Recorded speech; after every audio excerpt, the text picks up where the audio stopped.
We are going to have a short discussion about the pricing strategy for export items, analysis for estimating market potential. Here are the 5 important export pricing strategies used in international marketing. Skimming pricing strategy.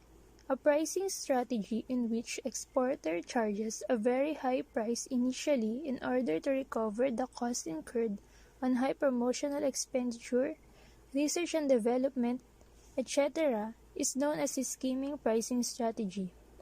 After exploiting the rich market, the exporter can gradually decrease the price in order to increase his market share. Penetration pricing strategy.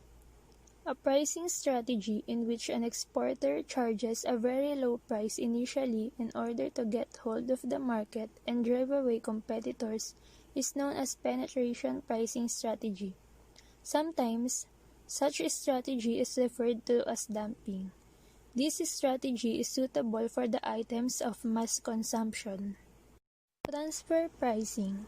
Transfer pricing refers to the pricing of goods transferred from one subsidiary to another or to the parent company. Due to this, profits of one subsidiary are transferred to another subsidiary or to the parent company. Transfer pricing decisions are affected by factors such as differences in tax and tariff rates, foreign exchange restrictions, and import restrictions. Marginal cost pricing. Marginal cost is the cost of producing one extra unit of a product. Under this approach, an exporter simply considers a variable cost or direct cost while arriving at the price to be charged in the international market, and fixed costs are fully recovered from the domestic market. Competitors' pricing. Under this method, pricing strategy of dominant competitors is taken into consideration while arriving at the pricing decisions. A price leader is the firm, which initiates the price trends in the market. However, if the competitor's pricing policy is faulty, the followers will also land up with wrong pricing. Market potential analysis is a strategic tool to identify market opportunities and invest resources where they will have the greatest return in the long run. Market potential analysis is not used for short-term forecasting, but can help to target markets with high growth potential in the future. Market potential analysis enables companies to categorize countries as a lead markets, breakout markets, or emerging markets. Breakout markets are countries or sectors within countries that lag below the trend line in usage of a product. These countries have the necessary wealth and infrastructure to support much higher investment, yet are far behind the lead markets in both spending levels and market penetration. The cause for their lag is usually one of more demand inhibitors that either raises the price or lowers the value of the product or service.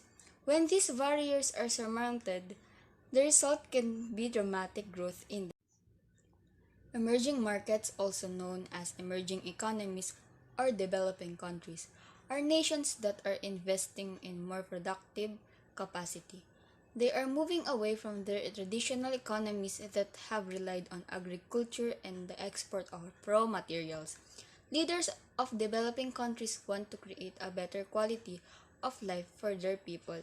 They are rapidly industrializing and adopting a free market or mixed economy. Here are the 5 elements on how to analyze market potential for any product or service. Market price, market growth, competition, profitability, consumer and product type. Market potential influencers. Many forces influence market potential, but there are 2 broad sets of factors that are key: demand drivers and inhibitors. Demand drivers for IT. Demand drivers are the factors that affect the size, readiness, or exploitability of market. 3 are especially important. The first is the size and wealth of a market. The second is the utility of a product in a particular market. The third demand driver is the supporting infrastructure for a product. Demand inhibitors. Market potential is a given country can appear to be high, but actual demand remains low. This is usually due to the presence of demand inhibitors that either raise the cost or lower the utility of a product. An obvious example is a tax or tariff which increase the price to final customers.